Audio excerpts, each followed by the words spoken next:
बादशाह है, वो दीनदार बादशाह है, वो इस्लामी ख्याल का बादशाह है, शरीयत का पाबंद बादशाह है, इस्लामी ममलकत का बादशाह जो नमाजों की भी पाबंदी करता है, कुरान की तिलावत भी पाबंदी के साथ करता है, वो तहज्जुद भी अदा किया करता है। ऐसा बादशाह है। मुहतरम दोस्तों, रात की तारीकी है, रात के अंधेरे में निकल गया है, खबर लेने निकल गया। किस हाल में निकला है? अपना शाहाना लिबास उतार दिया, जो एक शहंशाह का मखसूस लिबास होता है, उस लिबास को उसने उतारा, फकीराना लिबास पहना, अपने जुल्फों को उन्होंने बिगाड़ दिया, उलझा दिया, अपने चेहरों के जो जोग्राफिया जो चेहरे का था उसको भी उन्होंने बदल दिया, ताकि लोग अगर देख भी ले मुझे तो पहचान न सके कि ये बादशाह है। ख्याल क्या है? अंदर से अच्छा बनता है जब इंसान, तो यही ख्याल होता है, कोई पहचान न सके, मेरी नेकी का अंदाजा किसी को ना हो सके, मेरी अच्छाई की खबर किसी को ना हो सके। अल्लाहु अकबर। निकल गया रात की तारीकी में। कहीं ऐसा तो नहीं है मेरे समाज में कोई भूखा सो रहा हो,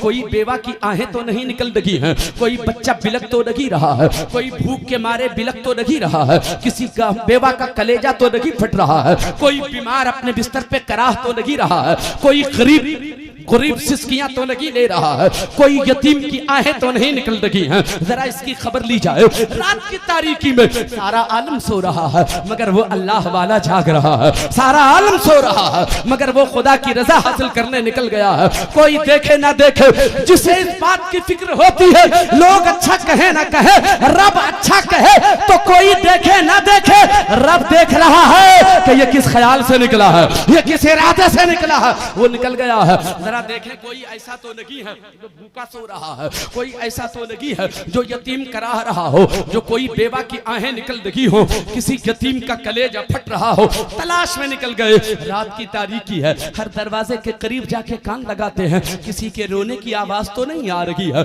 किसी के बिलकने और सिसकने की आवाज तो नहीं आ रही है। चक्कर लगाते चले जा रहे हैं। रात की तारीकी में एक ऐसे मकाम पर वो बादशाह पहुंचता है जहां चौराहे पर एक मेला लगा हुआ था, एक भीड़ लगी हुई थी। गौर से सुनिएगा, तेजी के साथ मैं आगे बढ़ता हूं और अपनी बात खत्म करता हूं। हजरात चौराहे पे पहुंचे तो देखा एक मेला लगा हुआ है, एक जंबे गफीर है, एक मेला लगा हुआ है, हंगामा बरपा है। करीब पहुंचे लोगों से पूछा, मियां ये रात की तारीकी में तुम लोग यहाँ जमा हो, क्या कर रहे हो? शहंशाह वक्त को किसी ने नहीं पहचाना और मकसद तो उसका यही था ना कि मैं इसलिए लिबास, अपना शाही लिबास उतार रहा हूं ताकि कोई ना पहचाने। बालों को उलझा लिया है, अपना चेहरे को बदल लिया है ताकि कोई ना पहचाने। वक्त का शहंशाह है और वक्त के शहंशाह ने पूछा, मियां तुम लोग यहाँ जमा हो, क्या कर रहे हो? लोगों ने बताया, एक शख्स का इंतकाल हो गया है, वो चौराहे पे पड़ा हुआ है, इसलिए हम लोग जमा हैं। कहा तुम लोग इन्हें जानते हो? कहा हाँ जानते हैं। पहचानते हो? हाँ पहचानते भी हैं। कहा जब जानते पहचानते हो तो इसके घर तक इसे क्यों नहीं पहुंचा देते हो? इसकी बीवी घर में इंतजार कर रही होगी, अगर बच्चे होंगे तो बच्चे इंतजार कर रहे होंगे, रात बड़ी हो चुकी है, अगर माँ बाप जिंदा होंगे तो माँ बाप इसका इंतजार कर रहे होंगे, भाई बहन इंतजार कर रहे होंगे, इसको क्यों नहीं इसके घर पहुंचा देते हो? लोगों ने क्या जवाब दिया? हम इसे घर पहुंचाएंगे, इसको घर पहुंचाएंगे, इसको हाथ लगाएंगे, इसकी लाश को कंधे पे उठाएंगे। ऐसा नहीं हो सकता। कहा क्यों? कहा ये बहुत बड़ा शराबी है,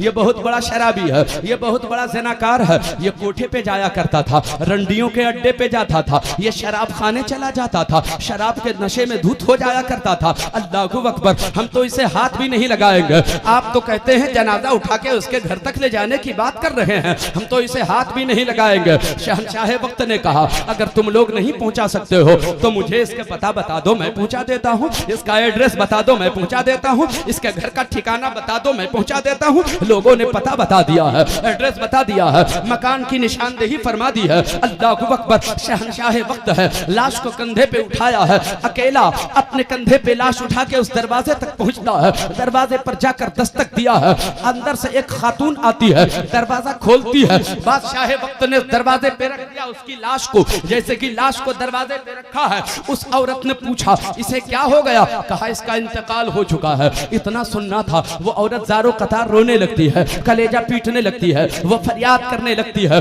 मरने वाले की बीवी थी वो जो रो रही थी। आप अंदाजा लगा सकते हैं, लफ्जों में बयान किया नहीं जा सकता कि जब किसी शौहर की बीवी जब जब किसी शौहर का इंतकाल होता है तो बीवी का कलेजा कैसे फटता है, बीवी को क्या महसूस होता है, बीवी के दिल पे क्या गुजरती है। एक बीवी अपनी जिंदगी की सारी कहानी फिर याद करती है, हमारी जिंदगी अपने शौहर के साथ कैसे गुजरी थी और अब जो जिंदगी होगी कौन हमारा सहारा होगा, कौन हमारा साथी होगा, कैसा हमारा साथी होगा, कौन हमें सहारा देगा, कौन हमें मोहब्बत भरी बातें सुनाएगा। अल्लाह को अकबर। एक बीवी है जो अपने शौहर के जनाजे पे रो रही है, फरियाद कर रही है, चीखती चली जा रही है। बादशाह वक्त देखता रहा। थोड़ी देर के बाद बादशाह वक्त ने कहा, ए खातून अब तू बता इतना क्यों रो रही हो, कौन है ये मरने वाला। कहा ये मेरा शौहर। मैंने बहुत सारी औरतों को अपने शौहर के जनाजे पे रोते हुए देखा है, मगर जैसे तुम रो रही हो इस दर्द के साथ रोते नहीं देखा, इस चीख के साथ रोते हुए नहीं देखा, इतना दर्द के साथ रोते हुए नहीं देखा। आखिर तुम्हारा अपने शौहर के साथ कुछ खास रिश्ता था क्या। कहा खास रिश्ता, हर शौहर को अपनी बीवी से मोहब्बत होती है, हर बीवी को अपने शौहर से मोहब्बत होती है, मगर शायद दुनिया में मेरा शौहर मुझसे जितनी मोहब्बत करता था कोई शौहर उतनी मोहब्बत अपनी बीवी से नहीं करता होगा। इतना अच्छा था मेरा शौहर, इतना अच्छा था मेरा शौहर, बड़ी मोहब्बत करता था। तो कहा बड़ी मोहब्बत करता था। कहा हाँ बहुत नेक इंसान था ये, बहुत पारसा इंसान था ये, बड़ा मुत्तकी परहेजगार इंसान था ये। इतना जो कहा बादशाह ठिठक के रह गया। ये कह रही है नेक इंसान था, ये कह रही है ये पारसा इंसान था, ये तहज्जुद गुजार इंसान था, ये तकवा शिआर इंसान था। अभी मैंने इसकी लाश जहां से लाया वहां लोगों ने बताया शराबी था, लोगों ने बताया ये जिनाकार था, कोठे पे जाता था, फाहिशा के अड्डे पे जाता था। ऐसा कैसे हो सकता है।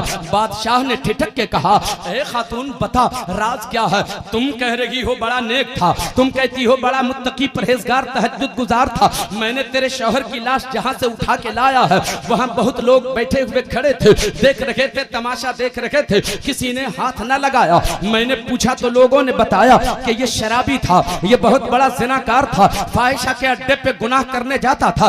बीवी बोलती है हाँ हाँ उसने जो कहा वो भी सच है, जो मैं कह रही हूँ वो भी सच है, जो मैं कह रही हूँ वो भी सच है, उसने जो कहा वो भी सच है। बादशाह और परेशान, या अल्लाह ये कैसे हो सकता है। अगर तहज्जुद गुजार है तो गुनाहगार नहीं हो सकता, और अगर कोई शराबी गुनाहगार है तो वो तहज्जुद गुजार नहीं हो सकता। जो तहज्जुद गुजार होगा वो गुनाहों के करीब नहीं जाएगा, जो तकवा शिआर होगा वो गुनाहों के करीब नहीं जाएगा, जो खुदा का परस्तार होगा वो गुनाहों के करीब नहीं जाएगा। ये कैसी बात है। फलसफा समझ में नहीं आता, बात समझ में नहीं आती। तुम कहती हो तहज्जुद गुजार, उसने कहा गुनाहगार, ये कैसे हो सकता है। कहा हाँ हाँ उसने जो कहा वो भी सच है, जो मैं कह रही हूँ वो भी सच है। कहा राज खोलो ना, राज सरबस्ता खोलो ना, भेद समझाओ ना, आखिर माजरा क्या है। गुनाहगार भी तेरा शौहर, खताकार भी तेरा शौहर, नेकूकार भी तेरा शौहर। कहा समझाना चाहते हैं। हाँ हाँ समझना चाहता हूँ, मैं समझना चाहता हूँ, समझाओ जरा जल्दी समझाओ, दिल डूबा जा रहा है। बादशाह कहता है दिल डूबा जा रहा है, कलेजा फट रहा है, जल्दी समझाओ। तेरा शौहर गुनहगार भी, तेरा शौहर नकाकार भी, तेरा शौहर खताकार भी, तेरा शौहर तहज्जुद गुजार भी, ऐसा कैसे हो सकता है। कहा सुनिए मेरा शौहर सुबह की अजान होती, सुबह की अजान होने से पहले तहज्जुद के लिए उठ जाया करता था। अगर फारिग होना था गुस्ल से तो वो गुस्ल से फारिग होता, तहज्जुद अदा करता, तहज्जुद अदा करने के बाद फजर की अजान होती, नमाज फजर अदा करता, फिर नाश्ता तैयार करते, नाश्ते से फारिग होता, वो मेहनत की कमाई घर से करने के लिए निकल जाता, पसीने की कमाई करने के लिए घर से निकल जाता, रिज़्क़ हलाल की तलाश में घर से निकल जाता, मेहनत मजदूरी करने जाता, फजर की नमाज अदा करके जाता और मेहनत करता रहता, मजदूरी करता रहता, काम करता रहता, पसीने बहाता रहता। दरमियान में जोहर की अजान होती, मस्जिद में नमाज पढ़ने चला जाता, फिर फारिग होता, काम में लग जाता, असर की अजान होती, फिर नमाज अदा करने जाता, फिर वो काम में लग जाता, फिर मगरिब की अजान होती, नमाज पढ़ता, फिर वो अपने घर की तरफ पलटता, घर आते आते इशा का वक्त हो जाता। गौर से सुनिएगा, तवज्जो आपकी है भाई, कितने लोगों की तवज्जो है हाथ उठाकर बताएं।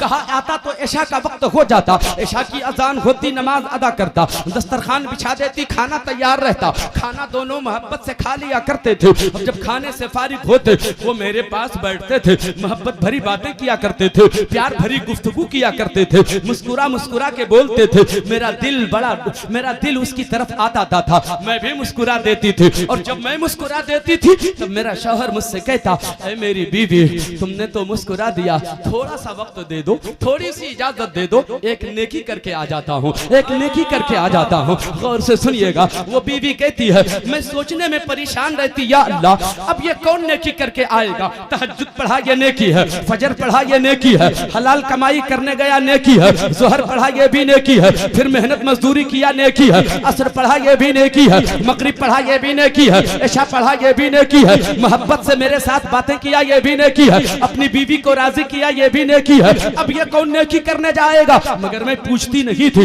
इतने प्यार से वो बात ही करता कि मैं उसे इजाजत दे देती, इजाजत देती। वो घर से निकलता, एक नेकी करने निकलता, सीधा शराब खाने पहुंचता। गौर से सुनिएगा, शराब खाने पहुंचता, शराब खाने पहुंचकर एक बोतल शराब की खरीद लेता, शराब की बोतल खरीद के घर की तरफ वापस आता। मेरे घर के पीछे एक नाली बहती है, पूरी शराब बहा देता था नाली में, पूरी शराब नाली में बहा देता था।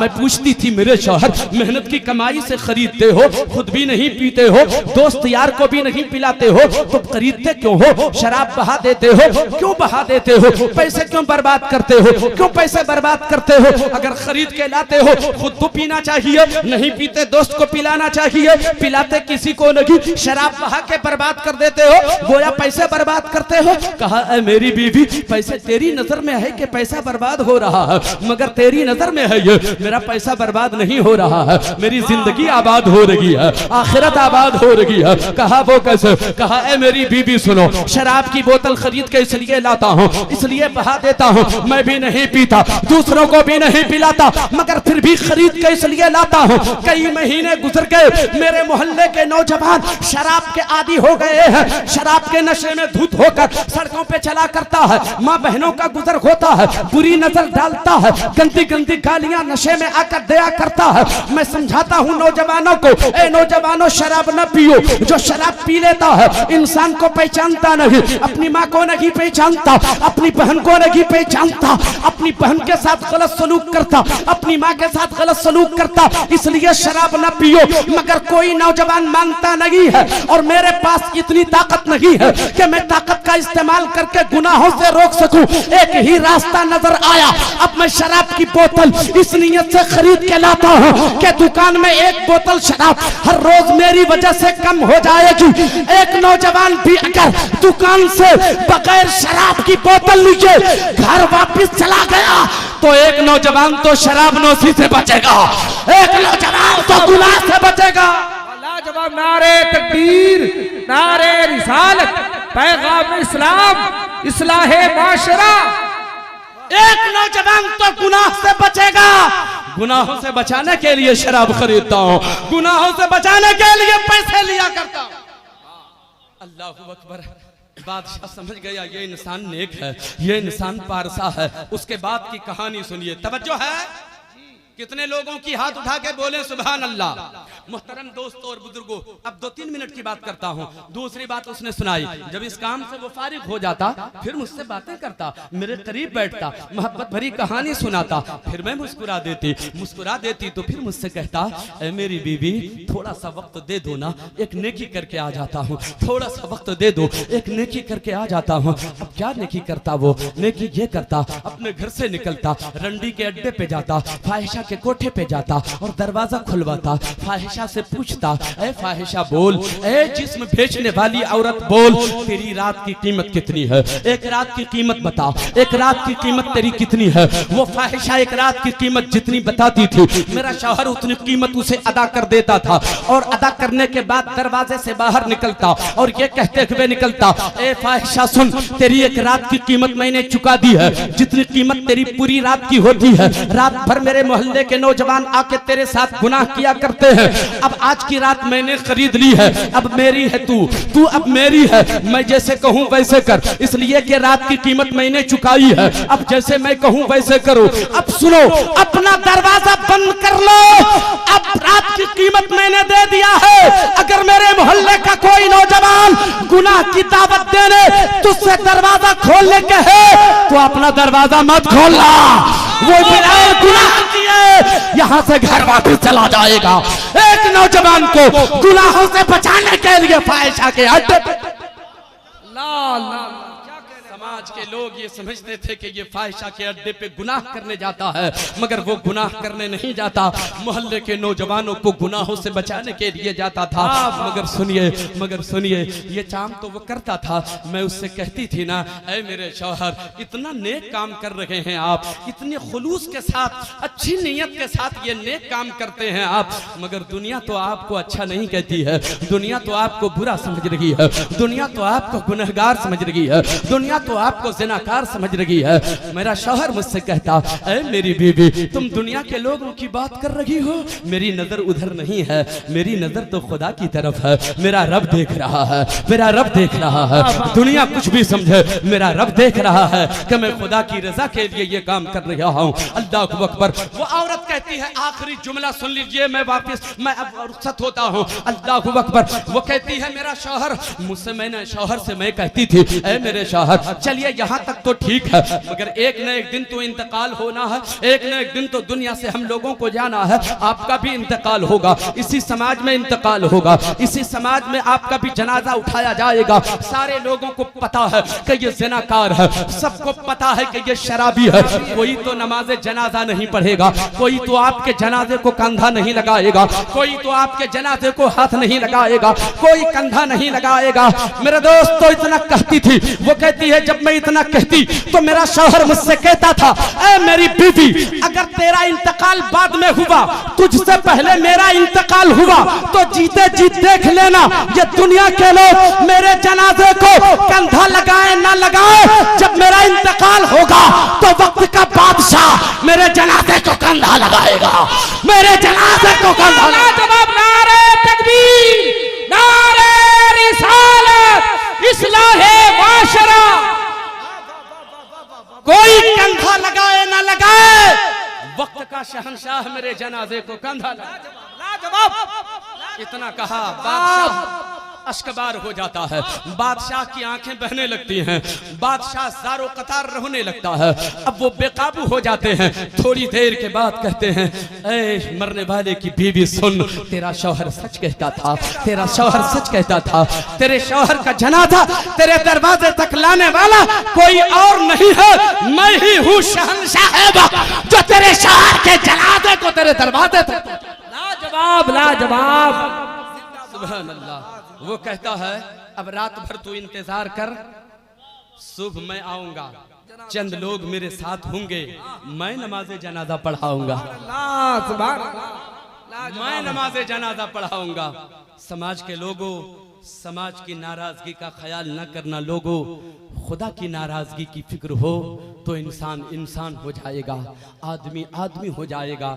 जिस्म जिस्मानियात के एतबार से हम आदमी नजर आ रहे हैं, मगर आदमी वो नहीं होता जिसके अंदर आदमियत नहीं होती।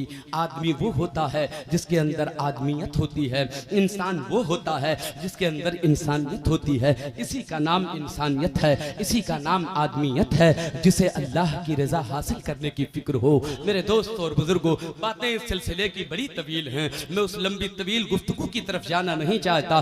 2 मिनट में अपनी बात में पूरी कर दूं। अल्लाह अकबर। शहंशाह वक्त सुबह में चंद लोगों को लेके आए, ऐलान हुआ, हर तरफ ऐलान कर दो, ऐलान कर दो, आज एक नमाज जनाजा अदा की जाएगी जिसकी इमामत बादशाह वक्त करेंगे, बादशाह वक्त करेंगे। किसी को कुछ पता नहीं कि किसका इंतकाल हुआ है। जनाजा उठाया गया, धूमधाम से जनाजा लेके चला गया, नमाजें अदा की गई। जब नमाज अदा कर दी गई है, शहंशाह वक्त ने नमाज जनाजा पढ़ाई, इमामत फरमाई, और उसके बाद लोगों ने कहा, कौन इंतकाल किया है, किसका इंतकाल हुआ है, कम से कम चेहरे से कफन तो हटाओ, देखे मरने वाला कौन खुशनसीब है जिसके नमाज जनाजा बादशाह वक्त ने पढ़ाई है। कोई खुशनसीब तो हमारे समाज में ऐसा आज तक नहीं गुजरा जिसकी इमामत बादशाह वक्त ने की हो। कौन खुशनसीब है ये। चेहरे से कफन हटाया गया, उन तमामों ने देखा जिसने ये कह के नजरअंदाज किया था चौराहे पर कि ये गुनहगार है, ये शराबी है, ये ज़िनाकार है। जब उसने उस मरने वाले के चेहरे को देखा तो पहचान गया, अरे ये वही है जिसे हमने शराबी कह के ठुकरा दिया था। ये इतना खुश नसीब कैसे हुआ? पूछ लिया जाए बादशाह वक्त से, आखिर आपने इस जनाजे की, इस गुनहगार की नमाज जनाजा कैसे पढ़ाई है? जब बादशाह वक्त से पूछा गया तो जवाब दिया बादशाह वक्त ने, यही तो फलसफा समझने की जरूरत है। जिसे कोई नहीं पहचानता है उसे रब पहचानता है। रब जिसे इज्जत देता है उसको अल्लाह ताला, जब अल्लाह जिससे राजी होता है उसे इज्जत देता था। जिसे तुम गुनहगार समझ रहे थे वो गुनहगार नहीं था, वो रब का महबूब बंदा था, वो रब का महबूब बंदा था। मेरे दोस्तों, अल्लाह फरमाता है या अय्युहल इंसान। बात खत्म कर रहा हूं, उन्वान पे पूरी तकरीर हुई है मगर तर्जुमा अब सुना रहा हूं। अल्लाह फरमाता है या अय्युहल इंसान मा गद्दका बिरब्बिकल करीम। ए इंसान, इंसान कहां जा रहा है तू? किधर भाग रहा है तू? किस समत जा रहा है तू? किस डगर को जा रहा है तू? ए भागने वाले इंसान, कहां जा रहा है? खुदा की रहमतों से दूर, इबादत से दूर, सजदे से दूर, मस्जिद से दूर, तिलावत से दूर भागता चला जा रहा है। लौट के आ, लौट के आ, पलट के आ। अरे बोलिए ना सुभान अल्लाह। इतना प्यार से तो कोई बाप भी अपने बेटे को नहीं बुलाता जितना प्यार से खुदा अपने बंदे को बुला रहा। ए भागने वाले इंसान, लौट के आ जा, लौट के आ जा। मौला आलम तसव्वुर में बंदा अर्ज करता है, मौला बड़ा गुनहगार हूं ना, बड़ा खताकार हूं ना, बड़ा बदकार हूं। झूठ भी बोला, शराब नोशी भी की, चुगलखोरी भी किया, गद्दारी भी किया, हराम खोरी भी किया, सारे गुनाह किए मौला। अब तो इस लायक नहीं हूं कि तेरी बारगाह में हाजिरी दे सकूं, तेरी बारगाह में खड़ा रहने की हिम्मत कर सकूं। मौला अब नहीं हो पाएगा। मौला आवाज देगा परवरदिगार अल्लाह तबारक व तआला अपनी शान के मुताबिक फरमाएगा, ए बंदे भाग रहा है, तू अपने गुनाहों को देख रहा है। तेरे गुनाह उतने बड़े नहीं हैं जितना बड़ा खुदा का करम है, जितना बड़ा खुदा का फजल है। लौट के आ जा, तेरा रब बड़ा करीम है, तेरे गुनाहों को माफ कर देगा। लौट, पलट के आ जा, तेरा रब बड़ा करीम है। इसलिए पलटने की जरूरत है, हमें लौट कर आ जाने की जरूरत है मस्जिद की तरफ, तिलावत की तरफ।